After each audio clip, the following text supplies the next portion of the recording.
When you're about to record into your DAW, there's a number of things you want to get in place before you start recording. And I'd like to give you a short checklist of things to remember before you start recording onto an audio track. The first thing you'll do is create the necessary track. And you want to be careful if you create a mono or stereo track.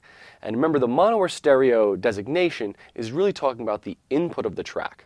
The output of the track is pretty much always going to be stereo, in that you have a pan knob that can put it in the left or right channel. But the input makes a really big difference. If I'm recording with a single microphone or a single pickup, we want to make sure we create a mono track. If you were to record into a stereo track, that signal will go into the left speaker, and it's very hard to get it centered again.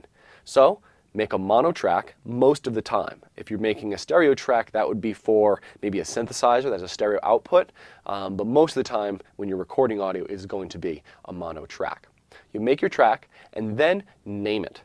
Every time you record, the file that's created is named by the name of that track. And if you don't name your tracks, you'll end up with this huge folder full of names like Audio 1-1, Audio 1-2, which really isn't that helpful. If things are named properly, you'll much better be able to, say, organize your files and possibly recover from a crash. So you want to name things very carefully.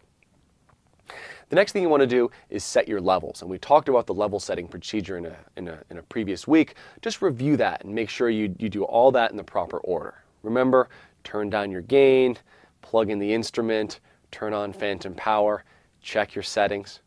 Those are the usual level setting procedure. Then you want to record enable the track, but be careful. When you hit that record enable button, it's going to turn on input monitoring, which means the input of the track will be sent directly to the output right when you hit that button.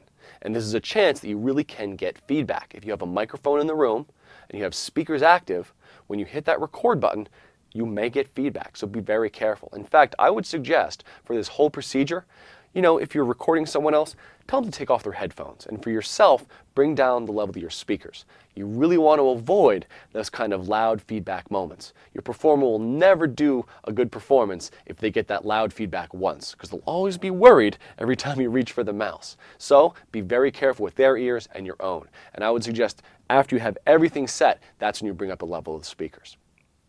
After you've record enabled the track, you're going to want to turn on the click and count off. It's really important to have a click in the speakers so the player can be in time, and you want to have that count off ahead of time. So something to figure out in your DAW, just exactly how to turn those on. Once you have those configured, you have the track record enabled, you've checked your levels, it's time to record. In this example, I'll be recording an electric bass performance along with a MIDI drum groove, and I'll be using this as a way to demonstrate all the things that must be configured before you record and how to make the recording go smoothly. The first thing we want to do is set up the project with the appropriate settings.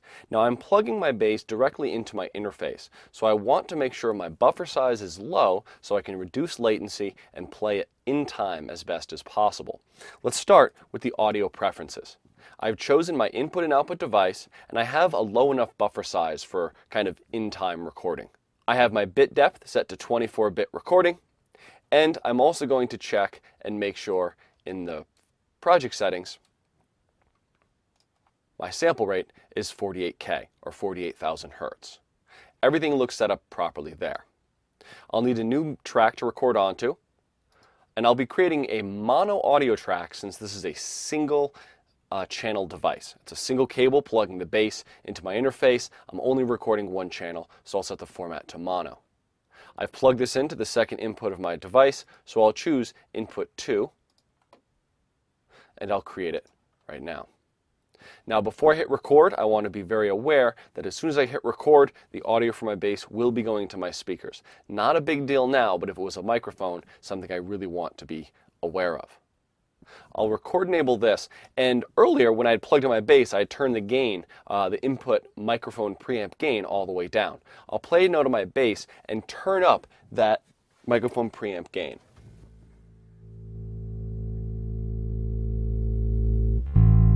And we're starting to see some good levels there. Oh, sounds like a little distortion. I'll back it off a bit. Always trust your ears instead of the meters. The meters inside of a DAW can be a little off. Sometimes you can hear distortion before you see it there. I'm trusting the meters on the outside of my interface to set the appropriate levels. I'm just going to play a little bit and make sure the levels are where I want them to be.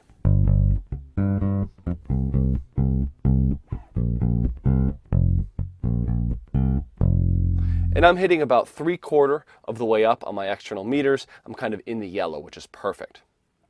It seems like I'm ready to record. I'll make sure my click is on and my track is record enabled. Oh, remember, we always have to name our track first. Double click, I'll call this eBass, and I'm ready to go. That way the audio files that are created when I record will be named well. Let's try it out.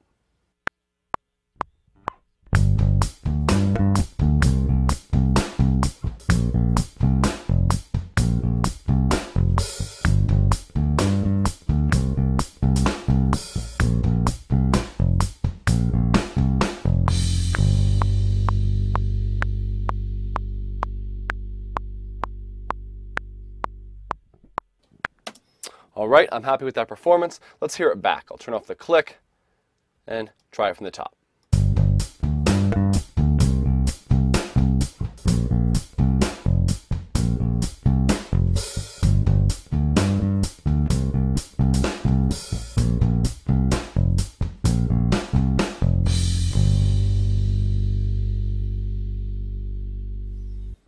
It's pretty good, but there are some slight things in there I don't love. So what I'll do is duplicate the track.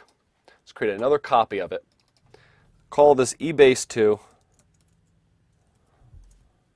Turn record enable off on that one.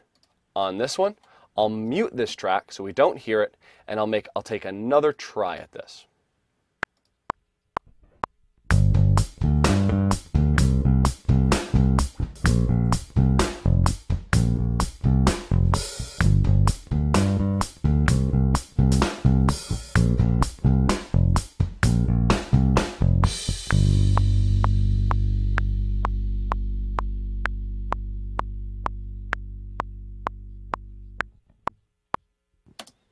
This way, I can edit between them and choose the best one I want down the road.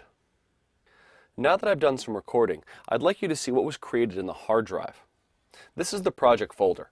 We have the Coursera recording example, a session file, that's the logic file. I have an undo folder that includes some data from before the video. I had tried some things and undone that, so we have some undo data there.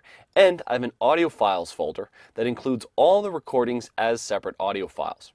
You see I have an eBass track, and I have an eBass 1 and 2 recording, and I have an eBass 2 track, and I have eBass 2 recording number 1. If I was to record again right now, let's just try it from this point on.